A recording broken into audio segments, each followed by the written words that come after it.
Today, we're going to be talking about a topic near and dear to my heart.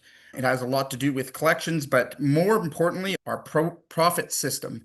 All right. Why are contractors and why are you always broke? And a lot of this is going to be how we fix it. Okay. So most contractors, they believe it's just if they sold more jobs, I'll make more money. Sales does not equal profit. I have to break to you the bad news. So revenue does not impress me, profits do.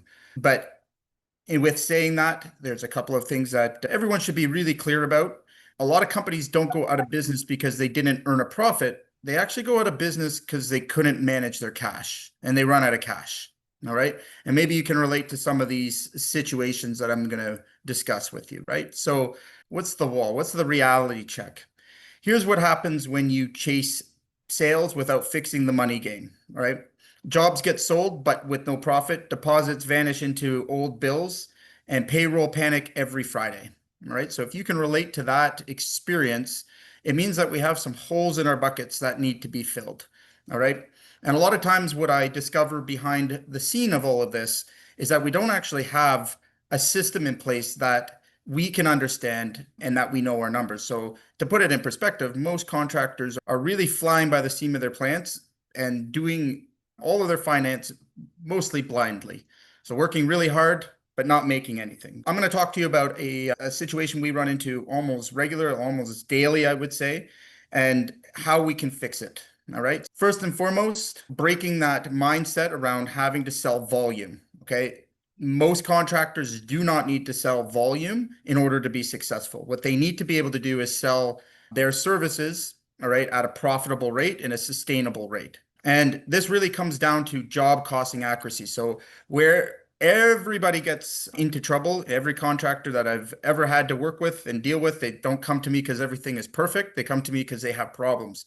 Most of the time, they come to me asking me to help them get more jobs, which I love doing in marketing and sales. But then when we really look under the hood, what we end up discovering is, hey, they have an operational issue that if we added more sales to this broken system, we would most likely bankrupt them. So we have to really get clear on what's the steps out of it. What's the steps to having clarity and knowing that you're making a profit? And I'm going to say 100%, it's job costing accuracy. All right. Everything starts with how you price. Everything starts with how you see your numbers. All right. And the better and better you get, the more on target you get, all right, the easier it is to predict profit. All right. So we'll give you an example. Funnel one, we've got revenue and expenses and a tiny little profit there at the end. Most of you guys are working below 10% as a margin. That's a pretty scary place to be. All it takes is one unexpected expense or a customer not to pay you, and all of a sudden we are in bankruptcy territory. We're insolvent. All right. What we want to do, all right, what good contractors do, especially ones that are just starting out, all right, is they have revenue and their profit gets set aside. And then the rest of the revenue goes in to cover the expenses. Okay, so this is the epitome of profit first, right? We want to remove our profits, all right, and let the rest of the revenue cover the expenses the way it should be, all right? But most contractors don't work this way, all right? And it's because they're chasing a loss. They're already at a loss. We have to clear that up. Okay, so I want to make this super simple to understand. All right. And these are the systems that we implement with our customers, or at least get them aware of and starting to use. Is number one, job costing accuracy, right? You should be within 2 to 5% variance in your pricing. If you're not job costing, how do you correct the problems? How do you stop the mistakes from repeating? Okay. And most contractors that we run into are not very disciplined when it comes to this. This is something that they just either don't understand, don't have the time to manage, but absolutely critical if you ever want to get out of the chaos. You have to be able to price your jobs and do it with an extreme accuracy. So that's, considering your budget costs versus your actuals, right? The second thing, cash flow calendar, right? Most problems with cash flow are predictable. Very predictable, especially if we're doing our job costing. We know what our profits should be. All right. Now we can set that up on a calendar so we know when income is expected in. All right. The next is the 60-30-10 rule. All right. And again, I've applied this rule to commercial. I've applied it to just about everything, every type of work that we can do, and you can do it too. All right. Now, not all customers will be happy about it, but it's absolutely imperative, especially if you're already got yourself into problem with cash flow. So how does the 60/30 rule work? 60% when you show up, or you could take a 10% or 20% deposit, depending on where you are, what the law is there. But ultimately, you want to have 60% the day that you're starting the work. All right. 30% at 50% completion. All right. That leaves us 10% at the end of the job. Okay. Now, to most people, it'll be like, oh, wow, how can you ask for that much? And I'm going to be honest with you, it actually ends up resulting in a happier customer. All right. So let's put this into perspective really quickly so that you understand what the experience is like. When initially, when you start the job and you're taking the larger amount up front, okay, before the job actually begins, okay, that's when your customer is most satisfied with your service. Okay. As the job progresses, as we get to that midpoint, all right, no matter what, the satisfaction level is slightly lower, but also they tend to have leverage on you, right? Meaning they can withhold payment. All right. And they will, no matter what. Even if you've done a perfect job, if you're still owed 60% at the end of the project, or even a large sum of 20 or 30%, I can guarantee you they're going to find things to nitpick or things to withhold. And that's just the way we are as human beings. So the less they owe, the happier they are to pay it and to get it out of their hair. They've already made the major payments. And we want to control the leverage points. All right. So if someone's not going to make a payment on time, all right, we could stop work and still be ahead. So we haven't experienced the full loss yet if we've collected already 60% up and we've halfway through the job. We have leverage to complete the job. All right. The next thing, overhead recovery. Okay. So what's overhead recovery? Most contractors don't even know what their overhead percentage is. That's the amount of cost on top of running your business that occurs. This is in two buckets. Basically, you have your fixed expenses. This would be hydro, rent, truck payments, things like that. That's your fixed overhead expense. And then you have your variable overhead expense. So those are expenses that go up or down depending on the volume of work or certain situations. This could be gas, this can be other variable expenses. All right. But each month, you're basing that overhead, or you should be, on a percentage of revenue. Okay. So again, if we're deducting 20 to 30%, and assuming that is overhead, we need to check that, right? We need to make sure that, in fact, that covered our entire overhead for that expense. All right. Now, if it didn't, let's say that we had less revenue, or our profits, or sorry, if our revenue dropped, okay, that means our overhead number for that month would have to be adjusted. All right. And what we want to make sure we're doing is protecting our bottom line, our margin. Okay. So on a monthly basis, we should be reviewing what our overhead expenses were for that month, and that we charged enough out and collected enough to cover those overhead expenses. If we haven't, then that means we need to increase or decrease in some situations that percentage, so that when we're pricing for the following month, we're actually picking up that discretion or that loss, or again, or we're getting more competitive with our pricing. All right. And then here's the big one, and this requires discipline, right? This is something only the top 10% of contractors are capable of doing, and that have the discipline to do. Reviewing numbers weekly, okay? And this can be in the form of a progress report, all right? This can be a snapshot. This, in a lot of the softwares now, they have dashboards that are built in there, but we have to actually use those numbers and make decisions based off those numbers, all right? Making decisions based on how we feel or the situation we're in at that moment is a real fast way to get yourself into trouble. So again, motivation, guys. A lot of us are motivated, especially when we first start out highly motivated, but that fades. Okay. The only thing that's going to allow you to be a successful contractor is how disciplined you are. All right. If you want to be an extremely good contractor, review your numbers weekly and be disciplined with it. All right. Give yourself some time on your calendar to review the financials, to review where you stand. All right. Have somebody else, again, prepare those reports, or have a system that actually reports that to you, and you'll see significant changes in the way you operate your business. So again, step one, job costing accuracy. We should be hitting between 2 and 5 variance. For people that don't know what variance is the difference between what you priced, what you estimated on a job, and what it actually ended up being. All right. If you have a wider variance than that, What that means is that we have some work to do on improving our estimating process. Okay. It's not okay to be out 15 or 20%. That's way too much of a swing. And that means that we're not pricing accurately. And this is going to have big consequences for us. Okay. Step two, the cash flow calendar. So for being able to forecast ahead 90 days. If you are doing your job costing correctly, all right, and you have all of your jobs budgeted, you should be able to add a schedule to that, all right? And when we add a schedule for customers, we should be including where we're collecting cash, all right? Again, softwares, JobTread, things like this will allow you to do that and actually time your payment apps with it, all right? But this is how we get ahead. This is how we plan for cash. This is how we separate our profits so that the business is not absorbing costs that it shouldn't be, all right? And we're keeping the money where it should be. And again, peace of mind.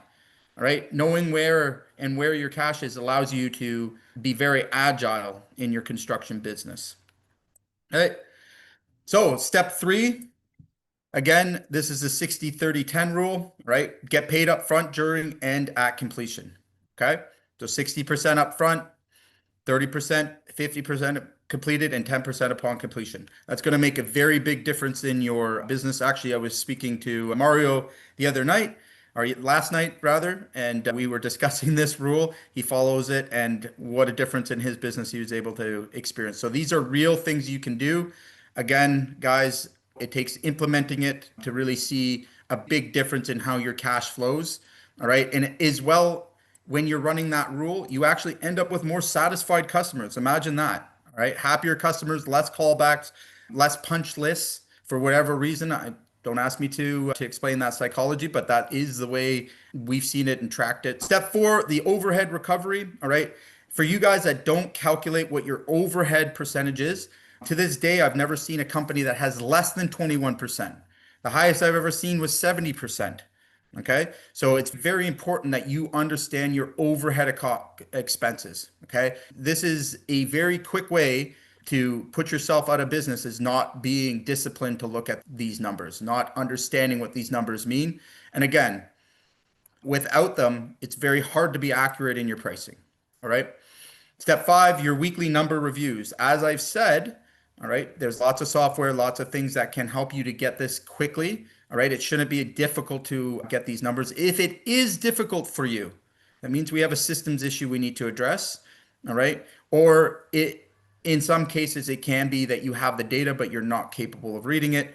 That's where you want to focus some time and energy on working on your business and getting a report that understands, that you understand, and that you trust to make decisions from, right? Couple of things, talking about some quick wins. As I love quick wins, I love to be able to share quick wins. Challenge anybody that's watching this, all right, anybody that's tuned in with us today, to implement these quick wins. The first one, pull your last three jobs and check the estimate versus actual. Okay. Very sobering experience if you haven't done it for a while. Okay. And actually go in and take a look at those numbers. All right. And I almost guarantee you're going to find in that process that we're going to find some things in our line items or our cost codes that need to be improved. Okay. Why is this important? Again, guys, think about making the same mistake over and over again, thinking you're getting ahead when you're really getting behind. And that's what we see most often. All right. When we don't have the discipline to actually look at those things. All right. And we're just going, that's opening the door to repeated mistakes. And they're silly mistakes, right? So again, we have a job cost code that we run that's inaccurate and doesn't reflect the proper material prices or proper labor price. Okay. And we run that cost code all year long without making an adjustment to it and lose money on that one cost code. That can be significant to your bottom line. Okay. So the whole point here is don't make the same mistake twice. Okay. And continuously be Come on, improving your guys. pricing strategy. Okay.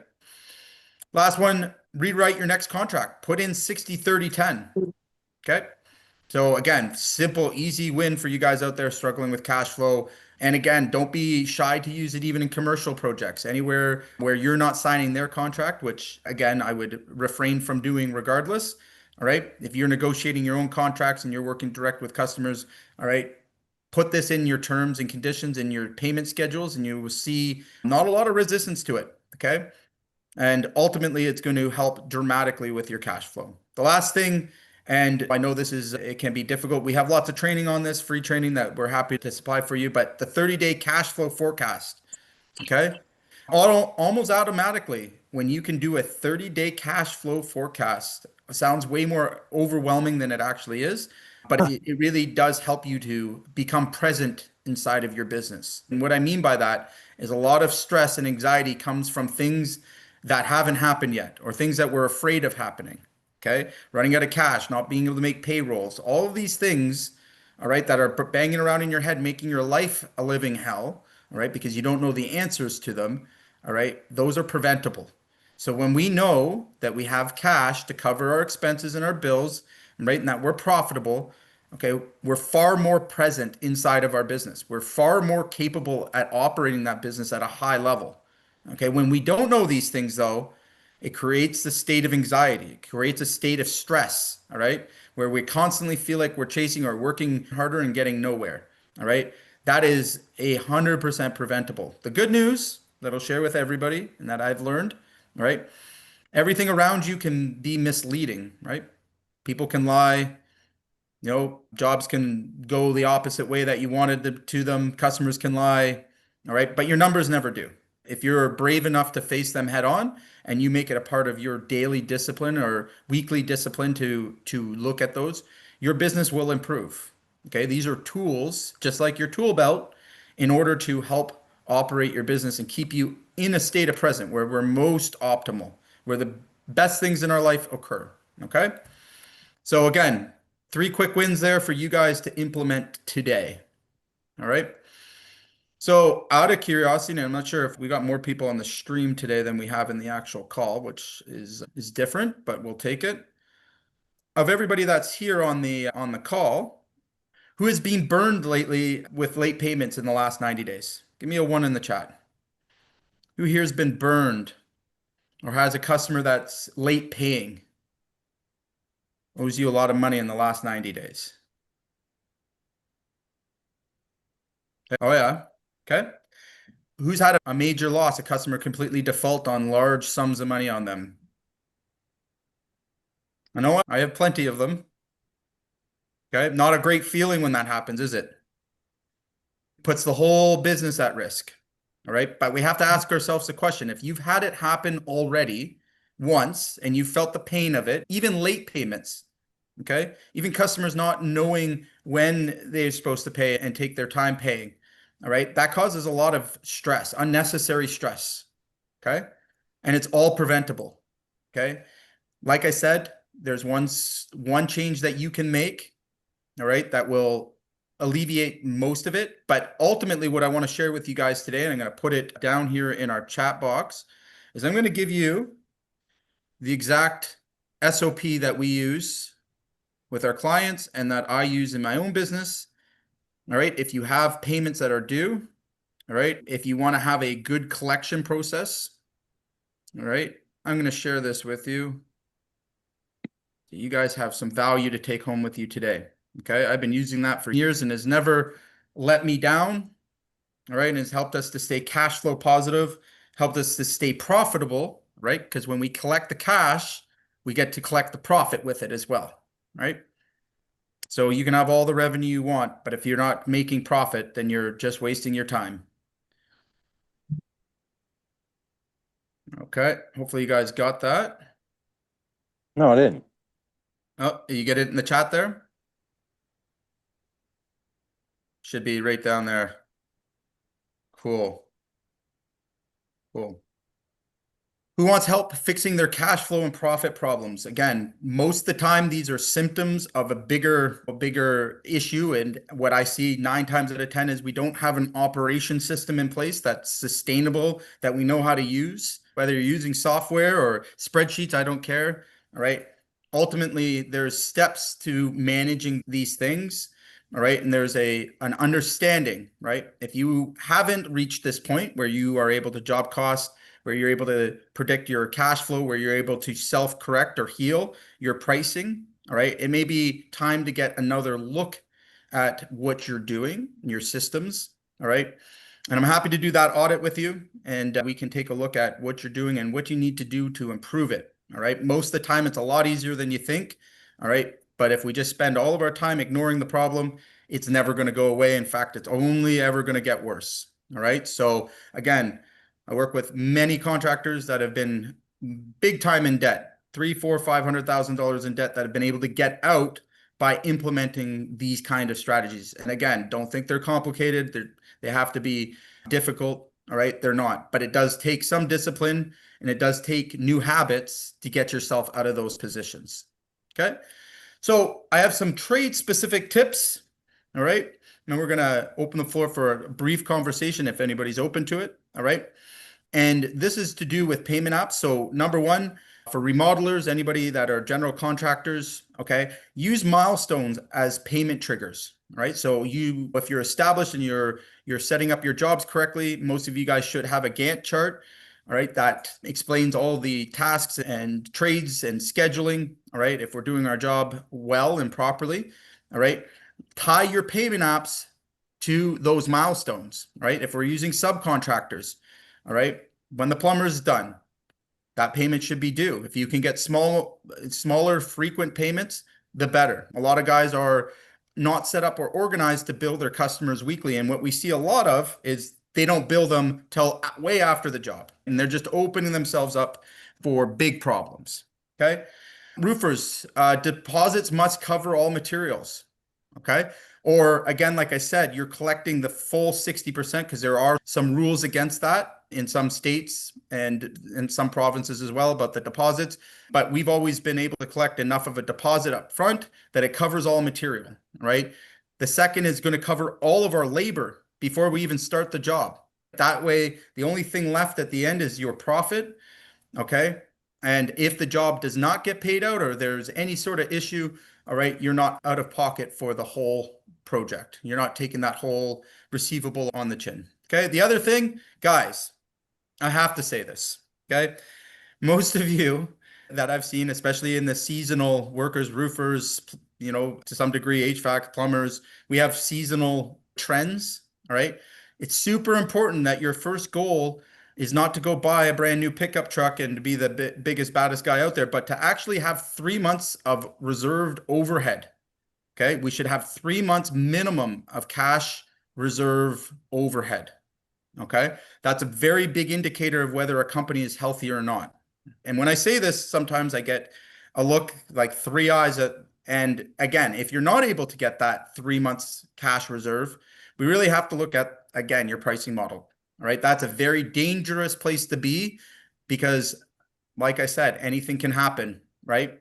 And when it does, most of the contractors that we speak to anyways, that can be the end of the road for them because they haven't have enough cash reserve, right? Or they take on projects and get themselves into trouble, all right? And again, put themselves into bad situations. So again, like I said, understanding your numbers first and foremost, knowing what your overhead is, all right? Super important. These are basic things, guys. These are very basic things you need to be able to operate a business. Okay. I know that most people on these feeds are pretty shy, but I'll open the floor to anybody that has any questions or anything that they want to ask. I'm all yours. If you have anything that you're interested in hearing about, let me know. If you want to put it in the chat, cool. I answer any questions there. Or if you feel brave enough, just unmute yourself and let me know what your questions are. Those reports, what numbers are you exactly looking for? Oh, that's a great question. I love that. I use dashboards. And let me quickly pull some up for you. Because you can pull reports all day long. If you don't know what to pay attention to, then it's yeah. So let's do that real quickly. I'll just pull one of our demo accounts up. So I prefer having dashboards by the department again, but on the high level, on the executive level. So it's me as a CEO, I'm going to actually only look at 3 major KPIs. All right. And let me share this with you. Let's make sure I'm in a demo account here.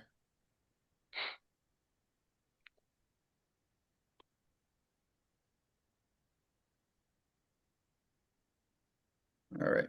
So as a CEO, all right, as somebody that has a business that typically does operate pretty much without me, I'm looking at top level KPIs, all right? Number of raw leads generated for that month, okay? And I have it broken down into green, yellow, and red, all right? Meaning that I already know if I'm in this particular situation, if it's under, all right, 18 leads, that's going to put us in a red. So leads are connected to revenue, right? So how much did we sell? How much revenue were we able to increase? Obviously, again, like I said earlier, revenue isn't the most important thing, all right? But it is connected with cash, right? So I'm going to look at cash flow very carefully. And again, these are my numbers. We can change those up. I'm going to look at average job size, amount of deposits we have, the raw leads, how much cash we collected, how much revenue we have. All right. That for me is enough. All right. And if I want to drill down, all right, I can drill down and find myself in other places, right? So I can then look at sales, right? I can see if I have a problem anywhere in my sales funnels, anywhere with my reps. Okay. Does that sort of answer your question? Yes. Yep. I miss job thread. Yeah. So the flash reports, you know what I'll do for you guys again, if anyone else, because it doesn't need to be that specifically, but I will give you guys a flash report example and an SOP for that too. I'm feeling generous today. Wait 1 second. Any other questions, guys? Anybody else wondering about handling finances, handling collections? Anyone struggling with any of those topics? I'd love to chat with you about it. No? Nobody else goes. I have another one. I had Sure. a commercial contractor push back on the 60% upfront. And for me, it usually covers a little bit more than just the material. I also get It some should. of the hours in, as it should. Yeah, like design hours and admin hours, like those need to be paid for. Okay. So I let them talk me into going down to 40. Okay. This So not the end of the world there if they're negotiable, but again, if they were really pushing back on that, then you have to consider if that relationship is worthwhile. It's to me it is. It's a new connection that is potentially huge. Again, here's the thing that I've learned throughout all my years of it is that the guys that tend to push back on that are the guys that already within their own business. So again, you're working for a contractor, right? That they have cash flow problems. All right. And the last thing that you want to end up in finding yourself in is working for a contractor that's insolvent, using other people's money to make money. Okay. Yeah. And that's what I see the most often. And especially in the commercial, it runs rampant and big companies are doing it. Like big companies have the tendency to do it as well. The longer they can push you off and hold back your money, all right, again, the bigger their profits are and the smaller yours are. The other thing that I tend to find with it, especially old school commercial companies and old school residential contractors as well, is that they're trying to generate leverage on you, right? So again, they're gonna be very tight about change orders, and when they know that they owe you money, that's a better position for them to be in to leverage you to complete the job, right? And that's what I see most of is that you're being taken advantage of, your negotiating powers out the door, all right? They're trying to put you in a place of desperation if they have to, all right? And that's just very old. Again, it's been going on for decades and hopefully it comes to an end, and that's the epitome of a Ponzi scheme, right? Mm. And again, a lot of commercial contractors use $0 in their own money. Where can you ever go make 100, 200, $300,000 and not use a dime of your own money? Not have a single thing to invest. All right. So I Nowhere stay away from else. guys like that because their economics don't align with my personal values. Okay. My personal values are my trades, the subcontractors and employees that work with us. All right. They get paid every single week. All right. I never use the money as a weapon unless I absolutely need to. All right. The only exception would be poor workmanship. All right, where we would hold it back until it was corrected. But beyond that, all right, we don't hold their money. And if a customer doesn't pay me, that's not my trade's problem. Okay. I'm not absorbing that loss. And remember, for you guys signing contracts with other contractors, all right, always look for the paid when get paid. Okay, that is a no-go. Never ever sign anything like that. Okay, that is the number one way that contractors, and especially in the commercial space, end up getting put out of business. Okay, and if you think it's by bad luck, you're absolutely wrong. It's by design. Okay, so the paid when get paid means that they could screw up everything, or another trade can screw up, and you're the one that's going to pay that for that expense. Forget that, right? Yeah. So now I'm coming up to a place where we're delivering the product. So I want to obviously charge them the next portion, Yep. but normally I do 30%. They're now 20% behind. So again, here's what I would recommend for you. All right, is that I would negotiate a midpoint payment where you can get back at least even, right? So at 40%, that means they owe you money at every point in that job until completion. All right. So again, what I would say to them is, hey, I'm happy with 40% when the material lands, but I want weekly smaller payments for progress. Okay. And if they don't want to do that, hey, no problem. I'm sure they can find somebody else. There has to be that give and take. And again, you just don't want to get into somebody's lap where they owe you 60% at the end of the job. That is an absolute disaster place to be. Yeah. Okay. Oh yeah. No, I can't Right. even do that. Ye- I need to pay my guys. Totally. So the other thing that you want to make sure that's in your contract is how, when they don't make a payment, that you can actually stop work. Okay, because that's the other trick that contractors, and especially in the commercial side, tend to have is, again, what happens in the event of a non-payment. Okay. Too many guys, and I've been in it myself, where the customer never made the payment. All right. But if I stop work on that contract, I'm actually being sued for losses because I didn't have coverage on it. I didn't have terms in there. And now they can just hire another contractor. All right. That comes in, and I have to pay all the expense and set up thing, even though they're in the wrong. It doesn't matter. Okay. So you have to make sure that you have language that protects you. And again, you have the right to stop work and withhold work or withhold service for non-payment. Train Right. might be a couple minutes away. Okay. So FYI, here in Cali, we are limited to 1K or 10%, whichever is less. Yeah. So that is only That percent sucks. of the overall cost, not up to 60%. Yes. But Always gotta pay I our get that problem part. with So the one 10%, and I know that forecast. California has pretty The strict material that we laws on have. that. But here's what you would want to do. You would build in, all right. So Yeah. let's say you take your 10%. Now it's 50% when you step on the property and material is landed. Okay. So you would want that 50% up front, and then you can continue on with your payment terms. Out of curiosity, Rod, what kind of work are you doing? That cardboard is $770 each. Oh, hold on a second. So two.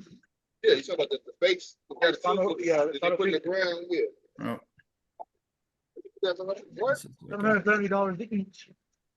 And we received 7. hold on a second. So- What the hell is going on? All Buddy, right. Yeah, You want can yours? you hear me? Yeah, I can there hear you you. go.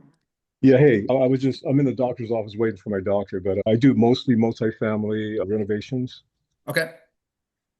Okay, so again, especially in those type of settings, I would highly encourage you, even if your client is really pushing back on that 50%, have them do weekly payments if necessary, right? The smaller, more frequent payments is always going to produce a better result, but same rules, right? Dylan got his Same rules window you wanna covered apply. up. Okay, Dylan's sorry guys, I window- gotta go. Yeah, no problem, no problem.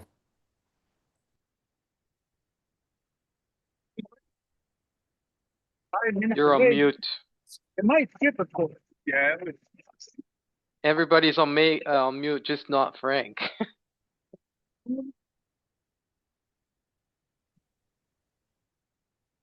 You're still on mute. I'm on mute. I muted myself. There you go. All right. All right, guys. Any other questions? Anyone else struggling with these terms and how to set them up? No? Okay. Awesome, guys. Appreciate you taking the time today. Hopefully you got some value. Let's take some action today. Even small steps, right, make big differences. So Thanks for sharing the time with me. Make sure you grab your resources out of the chat. Oh, and I said I would give a flash report here. Jay, can I ask you a question? Yeah, absolutely. I actually got late. I'm so sorry. Yeah, no problem. Can I get the recording, or this is not Yep, possible? yeah, we post all of it in school. So the recording, all the resources and stuff we share. Yeah. Okay, thank you. Appreciate No it. problem. No problem. Did you have a question? Or was that your question? I want to see exactly what you actually teach here, and then Yeah. because I actually use JobTree too, and I want to take a look at that. Yeah. We help set up job treads. So again, that's a powerful system as long as you get it set up properly. Yeah, okay, based on that, okay, like I said, I just got probably already answered some of these questions. I'm actually been using JobTree for a year and a half. I'm going Okay. to 2 years. I moved from Builder Trend Okay. to Good JobTree. call. I was using Builder Trend for 4 to 5 years, Builder Trend. Oh, you poor soul. Pardon me? I said, you poor soul. Yes, actually, it was crazy how Yeah. we move. Actually, yeah, but actually, yeah, we know Eric, and they're fantastic people working with them. Actually, Yeah. everybody Yeah, they here are. who is not using JobTree, I would highly recommend you guys to use JobTree. It's best program ever. Anyways, yes, I would like to probably get in contact with you and to see how we're trying to actually set up some of the views Yep. on the dashboard. Yeah, And we're really good at that. So yeah, absolutely reach out to us. And again, even automations and stuff like that, we do a lot of that. yes, because we are a commercial roofing company, industrial Okay. commercial. Cool. Yes. Cool. Yeah, we do a lot of commercial roofing too. Okay, great. Then maybe we can get some kind of a feedback from you guys. And Yeah, absolutely. Absolutely. okay, thank you. All right. Okay, guys, if there's no more questions, nobody has anything else, we'll appreciate everybody showing up today and have a great day.